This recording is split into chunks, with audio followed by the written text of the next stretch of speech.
Nunca imaginé que, a los 15 años, mi cocina sería un laboratorio de metanfetamina. En lugar de preparar cenas familiares, cocinaba veneno puro. Esa vida me costó a mi mejor amigo, y casi la mía, en una explosión que me dejó al borde de la muerte y quemaduras que llevo hasta hoy. Mi nombre es Tyler James Morrison. Hoy tengo 29 años y me encuentro en mi laboratorio de investigación farmacéutica en Indianápolis, Indiana. Sí, un laboratorio, donde se crea medicina. Parece una locura, ¿verdad? Una transformación que desafía la lógica. Pero mi historia empezó en Ottumwa, Iowa, un lugar que muchos llamaban la capital de la metanfetamina de América, donde yo, Tyler James Morrison, nací. Mi mayor problema fue que crecí en el epicentro de una epidemia de drogas y pronto me convertí en parte de ella. Mientras les cuento esta parte oscura de mi pasado, me encantaría saber desde dónde están escuchando esta historia que Dios reescribió. Dejen su ciudad y país en los comentarios, por favor. Ottumwa, Iowa. La mayoría de la gente ni siquiera sabe que existe. Es un pueblo pequeño de unos 24,000 habitantes en el corazón del medio oeste americano. Pero para nosotros, los que crecimos allí entre 2007 y 2014, era un infierno silencioso, un epicentro de desesperación envuelto en los vapores tóxicos de la metanfetamina. Mi hogar era un lugar llamado Riverside Mobile Homes, un trailer park justo a la orilla de la Highway 34 East. Si cierro los ojos, aún puedo sentir el calor sofocante del verano pegándose a la piel y el frío cortante del invierno colándose por cada rendija de los trailers viejos. La vida en el parque era un reflejo del pueblo, un entramado de vidas rotas, sueños olvidados y la sombra constante de la meth, como le decíamos. Era tan común que se decía que 1 de cada 8 residentes estaba afectado por la droga. La metanfetamina no era una opción en Ottumwa. Era una atmósfera que se respiraba, un destino que te esperaba. Mi mamá, Sharon Morrison, era parte de esa atmósfera. Desempleada, con la mirada a menudo perdida, la boca seca y la energía desbocada de quien estaba bajo el efecto de la metanfetamina. Nunca conocí a mi padre. Era una ausencia constante, un vacío que nadie mencionaba. Para mí, la figura paterna era una idea abstracta, un lujo que otros niños tenían. Mi madre era todo lo que conocía, y su adicción era la norma, era mi realidad. No era el único en mi familia en ese remolino. Tenía 3 hermanos. Ashley, la mayor, que en 2013 ya tenía 18 años, estaba tan metida en la droga como mi madre. Sus ojos hundidos y su cuerpo flaco eran un espejo de lo que la metanfetamina hacía. Brandon, de 14, ya estaba probando, coqueteando con el veneno, buscando la misma evasión que todos a nuestro alrededor. Y luego estaba Emma, la pequeña. Tenía solo 10 años y ya estaba bajo la custodia del Estado.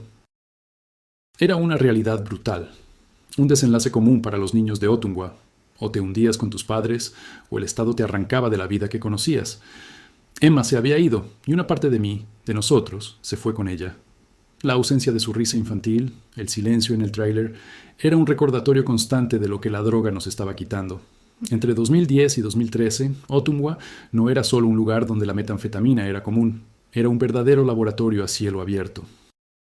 Las noticias hablaban de 893 laboratorios de metanfetamina descubiertos en tan solo 3 años en nuestra región. 300 laboratorios al año. Eso es casi uno por día. Era un secreto a voces, un olor que conocíamos todos. La razón era simple y cruel. Los ingredientes estaban por todas partes. La amonía anhidra, un fertilizante agrícola crucial para la metanfetamina, se conseguía gratis, robada de los tanques en cada una de las granjas que rodeaban nuestro pueblo. Los cocineros locales, la gente que hacía la droga, eran casi celebridades en nuestro mundo. Tenían dinero, influían. Usaban un método llamado NASI, una forma rápida y sucia de producir metanfetamina con materiales básicos que podías comprar en cualquier Walmart. Baterías de litio, pastillas para la gripe con pseudoefedrina, fósforos. El precio de la metanfetamina en Ottumwa era irrisorio, solo $50 por gramo. En Chicago, esa misma cantidad costaba $150. Éramos el centro de producción, la fuente barata que alimentaba la adicción de otras ciudades, y esa proximidad, esa facilidad, esa normalización lo hizo inevitable.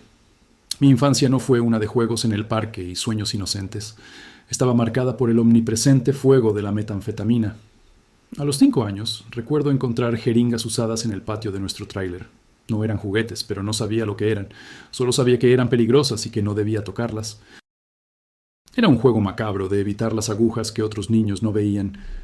A los 7, el ruido de las sirenas se hizo familiar. Recuerdo ver a mi madre, Sharon, siendo esposada y subida a una patrulla, su mirada perdida chocando con la mía. Era la primera vez que la arrestaban por posesión.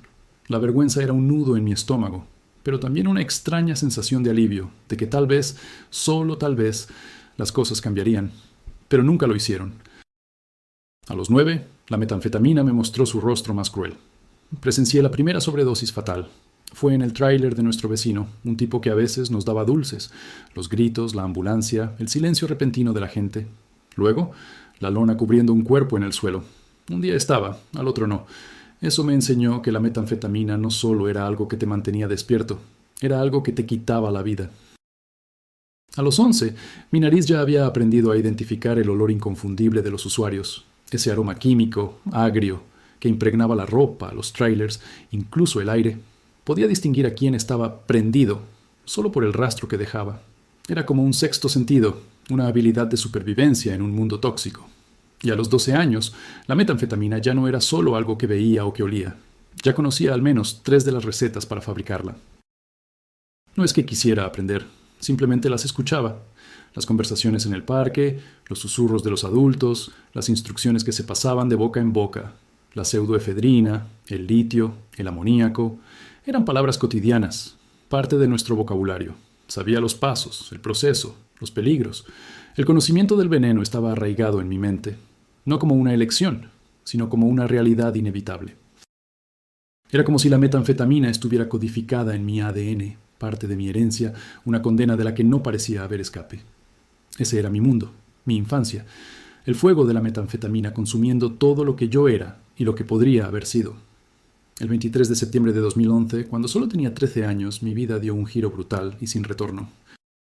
Fue detrás de la Ottumwa Middle School, un lugar que debería haber sido seguro, donde Derek Cookie Thompson, un joven de 17 años que ya estaba metido hasta el cuello, me ofreció algo que prometía ser la solución a mi insomnio y a la miseria de mi existencia. Sus palabras resonaron como una sirena en mi mente de niño. Es solo para mantenerte despierto, para estudiar. Todos lo hacen aquí. Una promesa falsa, un paraíso artificial en forma de cristales. Si esta parte de mi historia te ha tocado y quieres seguir cada detalle de esta increíble transformación, por favor, suscríbete al canal. Tu apoyo nos ayuda a seguir compartiendo estas poderosas historias de restauración, para que el mensaje de que hay esperanza llegue a miles de corazones rotos, justo como el mío lo estuvo. La primera dosis la fumé en una bombilla rota, improvisando un utensilio de la nada, con las manos temblorosas y el corazón latiéndome a 1000 por hora. El efecto fue instantáneo, arrollador. Estuve despierto por 52 horas consecutivas, una experiencia alucinante que me hizo sentir poderoso, invencible, como si pudiera conquistar el mundo. La ironía trágica, una cicatriz más en mi memoria, fue que en ese estado de lucidez forzada logré obtener mi mejor nota en matemáticas, el único logro académico que tuve en mucho tiempo, teñido de un veneno que me estaba consumiendo. Entre los 13 y 14 años, la metanfetamina se convirtió en mi sombra, mi necesidad constante. Usaba la droga de 3 a 4 veces por semana. ¿Cómo pagaba? La respuesta es tan oscura como los lugares donde me metía. Empecé a robar herramientas de las granjas cercanas, esas herramientas pesadas y valiosas que los granjeros dejaban, sin saber que un niño se las llevaría para financiar su destrucción. Cada martillo, cada llave, cada pieza de metal que vendía, era una inyección de veneno para mí y un paso más en el abismo. Paradójicamente, al principio, mi rendimiento escolar mejoró, impulsado por esa energía artificial que me daba la droga. Era capaz de concentrarme, de hacer tareas complejas, pero era una ilusión, un espejismo que me robaba el cuerpo y el alma. La metanfetamina me estaba consumiendo. En solo 4 meses, perdí 20 libras de peso. Mi cuerpo de niño se estaba volviendo esquelético, pero mi mente, en su locura, solo veía la energía, la falsa vitalidad que me daba el cristal. A mis 14 y 15 años, la espiral se aceleró de manera devastadora. El uso se volvió diario, una necesidad imperiosa desde el momento en que abría los ojos hasta que me desplomaba. Ya no solo robaba para consumir, empecé a vender la metanfetamina que conseguía. Me movía en las sombras, traficando ese veneno que tanto me gustaba, obteniendo ganancias de $200 a $300 por semana. Era un niño, sí, pero era un distribuidor en las calles de Ottumwa. El dinero se sentía como poder, una moneda de cambio en mi mundo roto. En marzo de 2013, la escuela se volvió una burla, una farsa.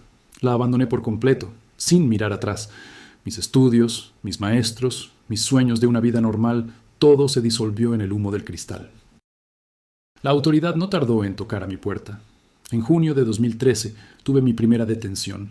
La policía me encontró con droga, pero fui liberado por ser menor de edad. Una segunda oportunidad que no supe aprovechar, una advertencia que ignoré, porque la metanfetamina ya era mi dueña y señora. Mi transición de ser un simple consumidor y un pequeño vendedor a convertirme en un verdadero cocinero de metanfetamina fue un salto mortal al abismo. Ya no era suficiente con usar la droga o mover pequeñas cantidades.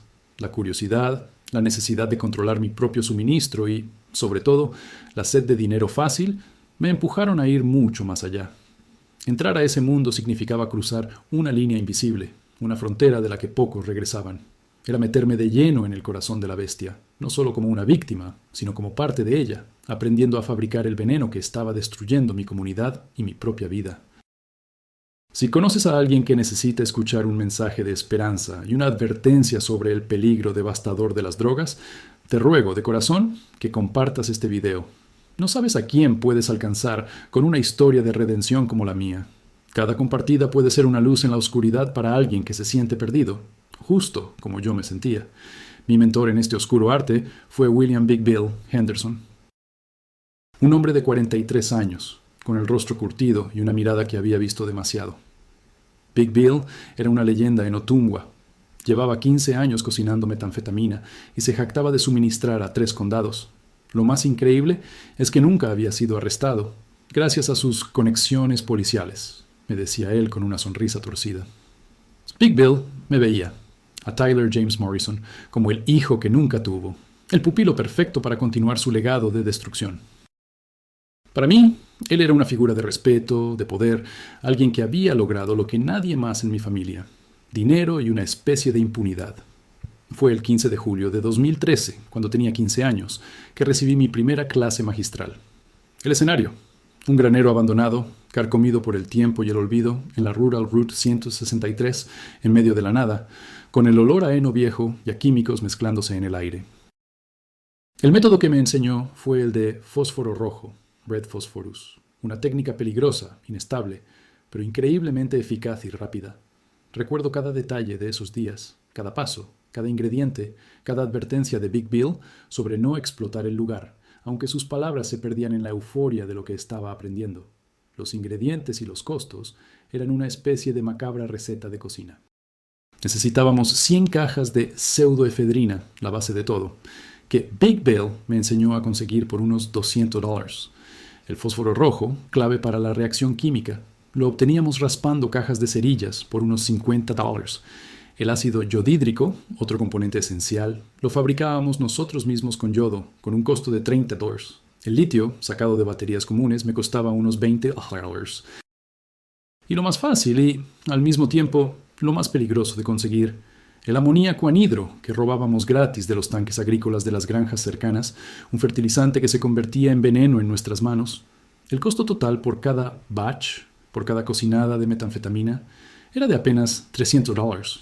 Pero la recompensa era descomunal. Producía 3 onzas, unos 85 gramos de metanfetamina pura.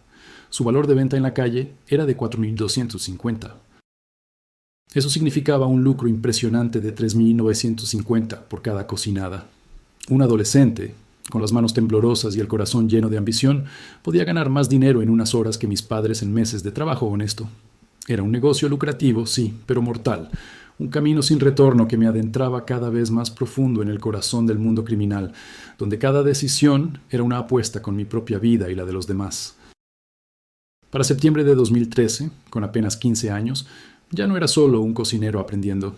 Yo, Tyler James Morrison, me había convertido en el arquitecto de mi propio pequeño imperio de veneno. El granero abandonado de Big Bill ya no era suficiente. Necesitaba mi propio espacio, mi propio trono en esta pesadilla que llamábamos vida. Así que, sin dudarlo, establecí mi laboratorio en el tráiler abandonado número 47B, allá al fondo del Riverside Mobile Homes, el mismo parque de casas rodantes donde había crecido. El dueño del tráiler no cobraba dinero. El alquiler de $200 al mes se pagaba directamente con metanfetamina, el mismo veneno que me había arrebatado todo. Si esta historia está impactando tu corazón, tómate un momento para dejar un me gusta en el video. Es una forma sencilla de mostrar tu apoyo y que esta historia llegue a más personas. La producción escaló rápidamente, alimentada por la demanda insaciable y mi propia ambición torcida. En septiembre de 2013 apenas lográbamos hacer un batch por semana. Para diciembre ya estábamos en 3 y para marzo de 2014 la producción era diaria. El tráiler, que antes había sido solo un cascarón vacío, ahora era un hervidero de químicos, vapores tóxicos y desesperación. Mi ingreso mensual llegó a ser de unos asombrosos $47,000, una fortuna para un niño de 16 años en Ottumwa. Con ese dinero no solo sustentaba mi propio vicio, sino que mantenía a toda mi familia. Pagaba el alquiler del tráiler de mi madre, Sharon Morrison, $450 al mes, compraba comida, $800 al mes, ropa para mis hermanos, $500 al mes, y cubría las cuentas de luz y agua, $200 al mes. A mi madre, Sharon, le daba 2 gramos diarios de metanfetamina gratis, una parte de mi producción que la mantenía atada a la misma miseria de la que yo, irónicamente, creía estarla salvando. Recuerdo que me miraba con una especie de orgullo distorsionado, sus ojos opacos por la droga, y me decía, mi hijo es el hombre de la casa, él nos cuida. Era una verdad dolorosa, construida sobre cimientos de veneno. Yo era el rey de este pequeño inframundo, rodeado por mis empleados, 5 adolescentes entre 13 y 17 años, que como yo, habían sido arrastrados por la marea de la metanfetamina. Mis manos, antes temblorosas por el miedo, ahora se movían con una extraña confianza entre los frascos y las mangueras, manipulando químicos con una habilidad que me helaba la sangre al recordarla. Pero no estaba solo en esto. Mi mejor amigo, Jason Matthew Cooper, de 16 años, se unió a la operación en enero de 2014. Jason había sido mi amigo desde los 6 años. Juntos jugábamos en la Little League. Soñábamos con salir de Ottumwa, de escapar de esta vida que nos asfixiaba. Él era mi sombra, mi cómplice, el único que realmente entendía la complejidad de mi mundo. Dividimos el trabajo. Yo, Tyler, me encargaba de la química, de la producción de cada gramo de veneno. Jason, con su carisma natural y su audacia, manejaba las ventas y la distribución. Las ganancias también las dividíamos, 60% para mí, 40% para él. Éramos invencibles, o al menos eso creíamos. 2 niños, atados por la amistad y el veneno, construyendo un imperio sobre la arena, sin saber que cada piedra que poníamos era un paso más hacia el precipicio, hacia un desastre que cambiaría nuestras vidas para siempre. La metanfetamina nos había prometido libertad, pero nos estaba tejiendo la red que nos arrastraría a un fin inimaginable. La noche fatal del 17 de mayo de 2014 se grabó a fuego en mi memoria, como las cicatrices que llevo en la piel. Eran las 2:47 de la madrugada. Yo, Tyler James Morrison, de apenas 16 años, estaba dentro del tráiler 47B, mi laboratorio, en el Riverside Mobile Homes. Junto a mi mejor amigo, Jason Matthew Cooper, habíamos iniciado lo que llamábamos un batch triple de metanfetamina. Era para una encomienda enorme, la más grande que habíamos tenido hasta entonces. La ambición nos cegaba y la droga ya nublaba nuestros sentidos. A las 2:30 de la mañana habíamos empezado el proceso. Si esta parte de la historia te ha impactado, por favor, activa la campanita de notificaciones para no perderte las siguientes partes y los futuros testimonios que compartiremos. Ambos estábamos volados, perdidos en la euforia falsa que la metanfetamina prometía. Esa euforia nos impidió notar, a las 2:43 de la mañana, que había una fuga, un escape de anhídrido de amoníaco, ese químico volátil que se usa como fertilizante, pero que en nuestras manos se convertía en una bomba de tiempo. No lo vimos, no lo olimos, no lo sentimos. Nuestros cerebros fritos por el veneno ya no procesaban el peligro inminente. A las 2:45, con la imprudencia de un niño y la ceguera de un adicto, encendí el soplete de Bunsen. Un error milimétrico, una chispa, y el aire cargado de vapores inflamables. La explosión fue instantánea, un rugido infernal que desgarró la noche. Fue a las 2:47 m. El mundo entero pareció estallar a nuestro alrededor. La fuerza fue devastadora, una furia descontrolada que se llevó consigo todo lo que habíamos construido. El tráiler, nuestro pequeño imperio de veneno, quedó completamente destruido, reducido a escombros carbonizados. Las ventanas de los otros tráilers, En un radio de 200 metros se hicieron añicos. Un hongo de fuego se alzó hacia el cielo oscuro, visible a 3 millas de distancia, una señal macabra de la tragedia. La temperatura estimada en el epicentro alcanzó los 2000 grados Fahrenheit, una antesala al infierno mismo. Jason, mi mejor amigo, mi socio, mi hermano de alma, estaba más cerca de los químicos. Él no tuvo oportunidad. Murió instantáneamente, consumido por las llamas, antes de que siquiera pudiera gritar. Yo fui arrojado. La onda expansiva me lanzó con una violencia brutal. Atravesé una pared del tráiler como si fuera de papel. Caí en medio de los restos humeantes, mi cuerpo en llamas, mi mente en un caos de dolor y terror. Mis heridas eran espeluznantes. El 40% de mi cuerpo estaba cubierto de quemaduras, de tercer grado en mi brazo derecho, el pecho y el cuello, de segundo grado en la cara, la espalda y las piernas. Mis pulmones, destrozados por la inhalación de los vapores y el humo, clamaban por aire que no llegaba. El pronóstico de los médicos, que luego escucharía, era de solo un 30% de posibilidades de sobrevivir. Pero antes de que llegaran los equipos de emergencia, un ángel se asomó entre el infierno. Mi vecina, María González, una enfermera jubilada, fue la primera en auxiliarme. Con una rapidez y una calma que aún me asombran, me cubrió con sábanas mojadas, intentando apagar el fuego que me consumía. Mantuvo mis vías aéreas abiertas, luchando por cada aliento mío. Vi el infierno esa noche, me dijo ella después, con los ojos llenos de lágrimas. El niño gritaba por su amigo muerto. Y era cierto. Entre mis gritos de dolor, lo único que salía de mi boca era el nombre de Jason, mi mejor amigo, a quien yo había matado. La explosión no solo destruyó un tráiler, destruyó mi vida y se llevó la de mi hermano. Fue el fin de mi inocencia y el inicio de una condena, mucho más allá de las leyes de los hombres. Mi fondo del pozo. Un hospital, 70 años de prisión y un plan de suicidio. La explosión me lanzó 20 pies. Atravesé una pared y caí en un infierno de dolor y escombros. Cuando desperté, si es que se puede llamar despertar a un estado entre la vida y la muerte, mi realidad era el hospital de la Universidad de Iowa, en la unidad de quemados. Pasé 98 días allí, desde el 17 de mayo hasta el 23 de agosto de 2014. Yo, Tyler James Morrison, que a los 16 años ya había jugado a ser un capo de la metanfetamina, ahora era un trozo de carne quemada, atrapado en una cama. 17 cirugías reconstructivas, 4 injertos de piel. La lista era interminable. Estuve 2 meses en coma inducido, un refugio oscuro de la realidad, y 45 días con un ventilador mecánico. Cada respiración una lucha que no era mía, sino de las máquinas que me mantenían con vida. El costo total de mi tratamiento se disparó a $2.3 millones, una cifra astronómica para un niño de la calle. Si te sientes identificado con la desesperación que yo, Tyler, sentí, o conoces a alguien que la esté pasando mal, quiero que sepas que hay esperanza. Visita los enlaces en la descripción para recursos de ayuda y apoyo. Pero lo más pesado no eran las quemaduras de tercer grado que cubrían el 40% de mi cuerpo, ni el dolor que me taladraba los huesos. Lo peor era la sombra de la justicia. Mientras mi cuerpo intentaba sanar, las acusaciones criminales pendían sobre mí como una espada de Damocles, cada una sentencia de muerte en vida, 25 años por fabricación de metanfetamina, 10 por el homicidio culposo de Jason, 15 por posesión con intención de distribuir, 20 por operar un laboratorio que causó una muerte, 70 años de prisión en total, y sería juzgado como un adulto, 70 años. Mi vida había terminado antes de siquiera empezar, y me sentía completamente destrozado.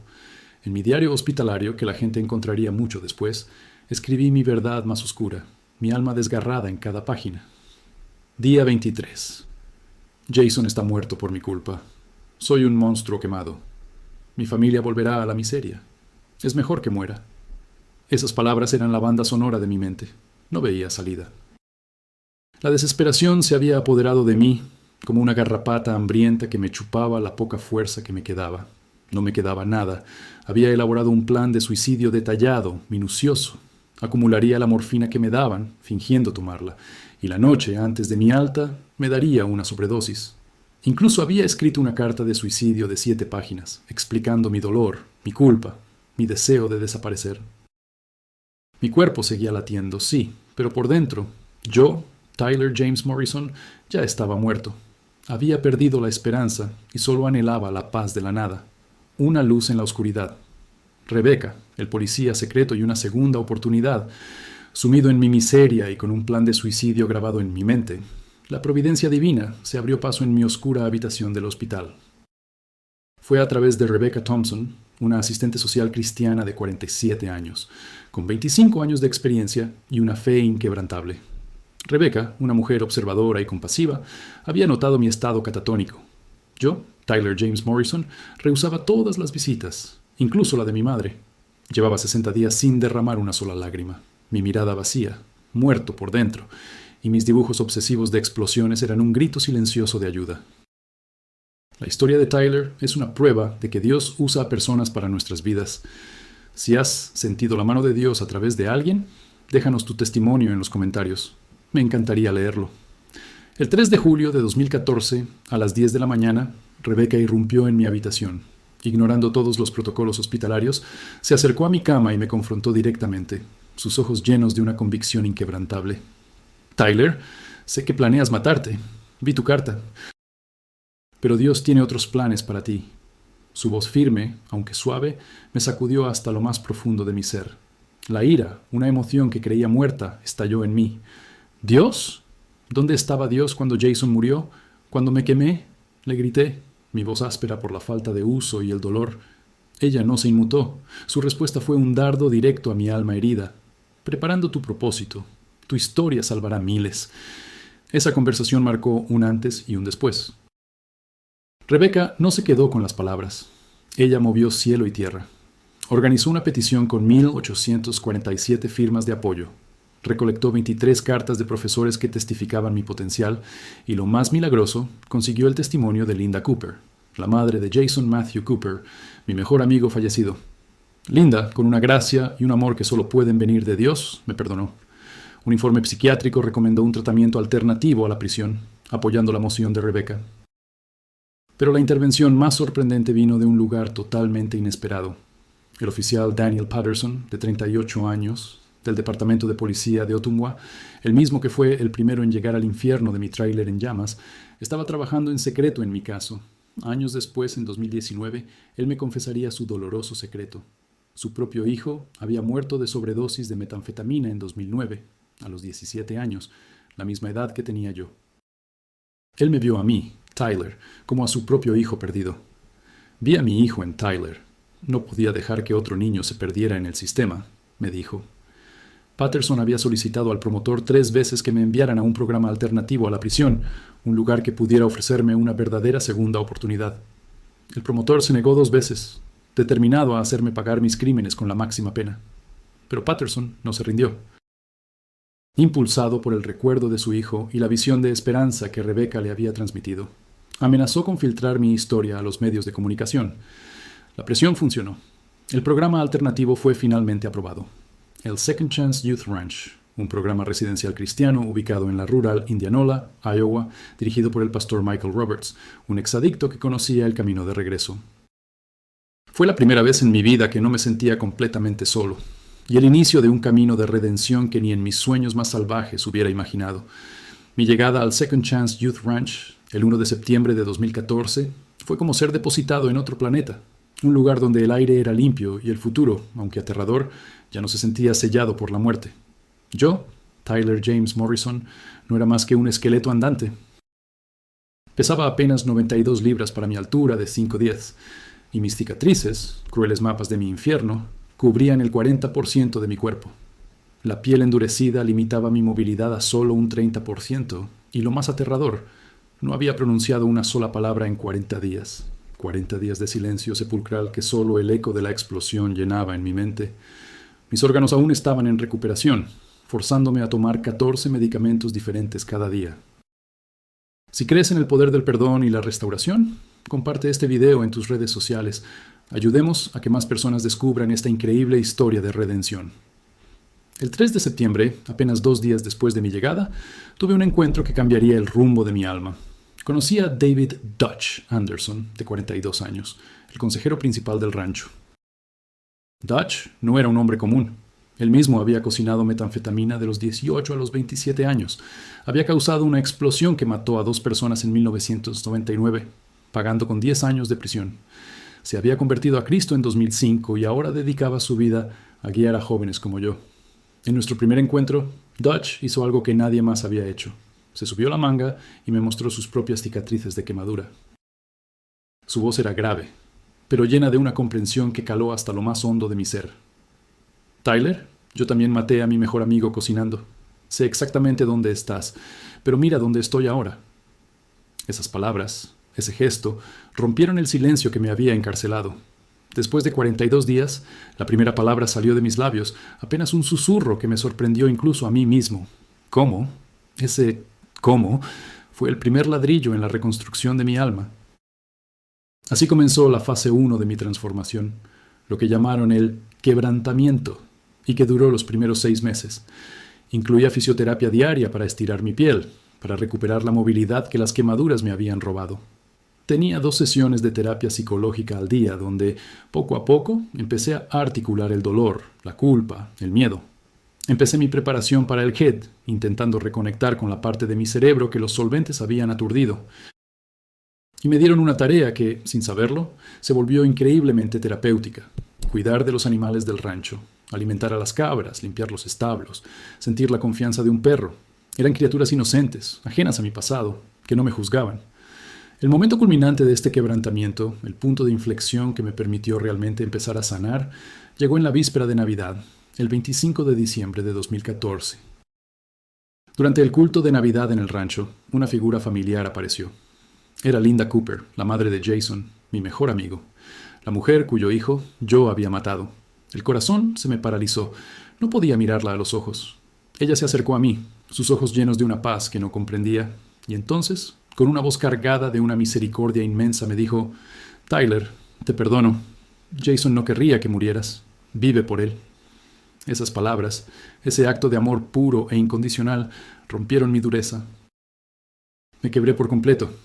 Lloré por 6 horas seguidas, un llanto catártico que desaguó meses de dolor reprimido, de culpa sofocante, de soledad insoportable. Fue el perdón de Linda, un regalo que no merecía, lo que me abrió el camino para empezar a creer que, tal vez, yo también podía ser perdonado, no solo por ella, sino por Dios. Esa noche, mi alma, por primera vez en años, sintió una pequeña pero real promesa de sanación. El llanto que me liberó en la Nochebuena fue el comienzo de mi verdadera reconstrucción. La fase 2 de mi transformación en el Second Chance Youth Ranch, lo que llamaron la reconstrucción, abarcó los siguientes 12 meses, de mi 7º al 18º mes en el rancho. Yo, Tyler James Morrison, acepté a Cristo el 15 de marzo de 2015. No fue una decisión impulsiva, fue el fruto de meses de quebrantamiento, de escuchar la palabra de Dios a través de Dutch, de las oraciones de Rebecca y del perdón de Linda. Sentí una paz que el metanfetamina nunca pudo darme. El 5 de abril de 2015 fui bautizado en el lago del rancho. Era un día frío, pero el agua se sintió tibia, limpiando no solo mi cuerpo, sino mi alma de las cenizas de mi pasado. Era un nuevo nacimiento, un compromiso con un camino que ya no era mío, sino de Dios. Cada paso en la transformación de Tyler es un milagro. Si te inspiró mi dedicación, te invito a seguirme en mis redes sociales, mencionar redes, para más contenido y actualizaciones de mi ministerio. En junio de 2015, un logro académico que antes hubiera considerado imposible se hizo realidad. Completé mi HED. Y no solo eso, obtuve una puntuación en el percentil 95. Yo, que había abandonado la escuela para cocinar drogas, ahora tenía mi diploma. Este éxito me abrió la puerta a una nueva pasión, la química. Con mi nuevo entendimiento y la guía de Dutch, empecé a ofrecer tutoría online en química básica, ayudando a otros estudiantes. La misma mente que una vez usó la química para destruir, ahora la usaba para construir. La fase 3, el propósito, se extendió por 18 meses adicionales. Fue el momento de soñar en grande. Inspirado por las palabras de Rebecca de que mi historia salvaría a Miles, decidí que la universidad era mi siguiente paso. Apliqué a 47 universidades diferentes, una por cada vez que me había sentido sin esperanza. Para mi asombro, fui aceptado en la Iowa State University con una beca completa, un regalo de Dios que selló mi nuevo camino. Mi especialidad sería química, con una subespecialización en psicología. Quería entender no solo la ciencia detrás de la adicción, sino también la mente humana que cae en ella. Fue entonces cuando comencé a dar mis primeras charlas en escuelas sobre los peligros de las drogas, compartiendo mi testimonio. Mi educación universitaria en Iowa State University, Ames, de 2017 a 2021, no estuvo exenta de desafíos. Mis cicatrices visibles eran un recordatorio constante de mi pasado, y mi historia era conocida por algunos, lo que a veces me hacía sentir la carga del juicio. El primer semestre fue especialmente difícil. Mi GPA fue de 2.3, una clara señal de mis dificultades para adaptarme a la vida universitaria. Pero no estaba solo. Encontré un apoyo invaluable en el grupo cristiano del campus, Restored. Sus miembros me rodearon con amor, me recordaron mi nueva identidad en Cristo y me animaron a perseverar. Poco a poco, mi rendimiento mejoró, culminando en un GPA final de 3.78. Mi proyecto de graduación fue una cumbre personal. Trabajé en la síntesis de antagonistas de receptores de metanfetamina, una investigación innovadora sobre bloqueadores de los efectos de la droga. La ironía no se me escapaba. La misma química que me llevó al desastre, ahora la utilizaba para encontrar soluciones. Mi trabajo fue publicado en el prestigioso Journal of Medicinal Chemistry y fui galardonado con el premio a la mejor investigación de pregrado. Después de graduarme, mi carrera profesional me llevó a Eli Lilly and Company, una de las farmacéuticas más grandes del mundo. De 2021 a 2025, trabajé como químico investigador turn en el Departamento de Neurociencia y Addiction Medicine en Indianápolis, Indiana, con un salario de $87,000 al año. Yo, Tyler James Morrison, el cocinero de metanfetamina, ahora desarrollaba medicamentos. Mis proyectos principales incluían el desarrollo de LI-4793, una medicación para reducir el craving de metanfetamina, que mostró un 67% de eficacia en ensayos de fase 2. Fui coinventor de esta molécula y tengo 3 patentes a mi nombre. También trabajé en el protocolo Restore, un tratamiento para el daño cerebral inducido por metanfetamina, que ha demostrado una regeneración neuronal un 40% más rápida y recibió la designación FDA Fast Track. Pero mi propósito no se limitaba al laboratorio. En 2019 fundé el ministerio Scars to Stars, de cicatrices a estrellas, dando charlas en escuelas rurales de todo el Medio Oeste, enfocándome en las áreas más afectadas por la epidemia de metanfetamina, justo como mi natal Ottumwa. Hasta 2025 hemos visitado 847 escuelas, alcanzando a 127,000 estudiantes en 23 estados. Lo más impactante es que se documentó que 89 jóvenes dejaron de cocinar metanfetamina después de asistir a mis charlas. Mi mensaje era crudo, real y sin adornos. Mostraba fotos del tráiler 47B después de la explosión y sin pudor exponía mis cicatrices. Mi lema era y sigue siendo: esto no es Breaking Bad, esto es Breaking Lives. Cada charla era un testimonio vivo, la prueba de que se puede salir del infierno y usar las heridas para sanar a otros. Después de la explosión que me destrozó, pero que, paradójicamente, me reconstruyó, mi vida se convirtió en un tapiz de reconciliaciones y restauraciones que solo la mano de Dios puede tejer. Hoy, con casi 12 años de sobriedad absoluta y a mis 29 años, miro a mi alrededor y veo el fruto de esa gracia inmerecida. Mi familia Morrison, que una vez estuvo tan rota por la metanfetamina, ha sido completamente restaurada. Mi madre, Sharon, lleva 6 años limpia, una victoria que me llena de inmenso gozo. Mi hermana Ashley, la que una vez estuvo atrapada como yo, se graduó como enfermera. Brandon, mi hermano, es ahora un sargento en el ejército sirviendo a su país. Y la pequeña Emma, la que el Estado tuvo que proteger, está en la lista de honor y sueña con ser química, como yo. Esta historia es la prueba viva del poder de la restauración de Dios. Si crees que mi testimonio puede inspirar a otros a buscar a Dios, por favor, déjame un comentario con tu versículo bíblico favorito. Y recuerda, no importa lo oscura que sea tu situación, siempre hay esperanza en Jesús. Mi reconciliación con la familia Cooper, la familia de Jason, es una de las mayores bendiciones.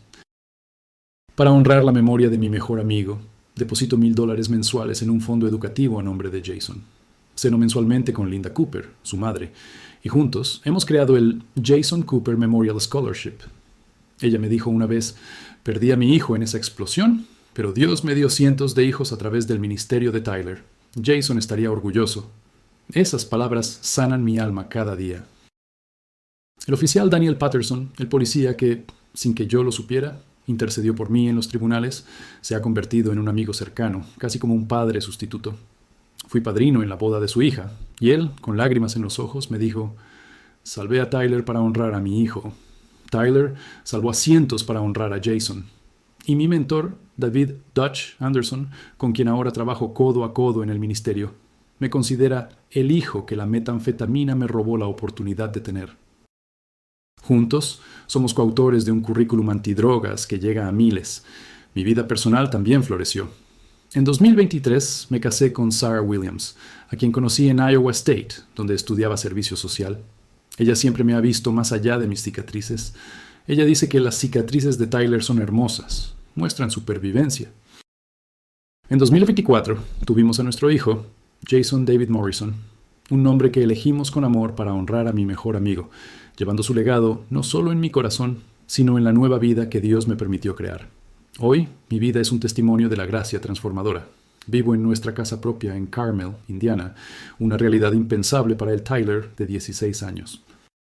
He publicado 7 artículos científicos en revistas de prestigio y mi libro, Del laboratorio de metanfetamina al laboratorio médico, ha vendido más de 58,000 copias, extendiendo mi historia y mi mensaje de esperanza por todo el mundo.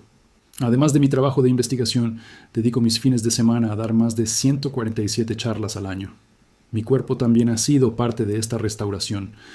De aquel esqueleto quemado de 92 libras, he alcanzado un peso saludable de 165 libras. 4 cirugías plásticas mejoraron mi movilidad, pero mis cicatrices siguen siendo visibles. Las llamo mis credenciales de testimonio, un recordatorio constante de la fidelidad de Dios. Corro 5K diariamente, no solo como parte de mi fisioterapia continua, sino como un acto de gratitud por la vida y la fuerza que me fue devuelta. En el ámbito científico, mis descubrimientos han contribuido al desarrollo de 3 medicamentos y he registrado 12 patentes. He recibido 4.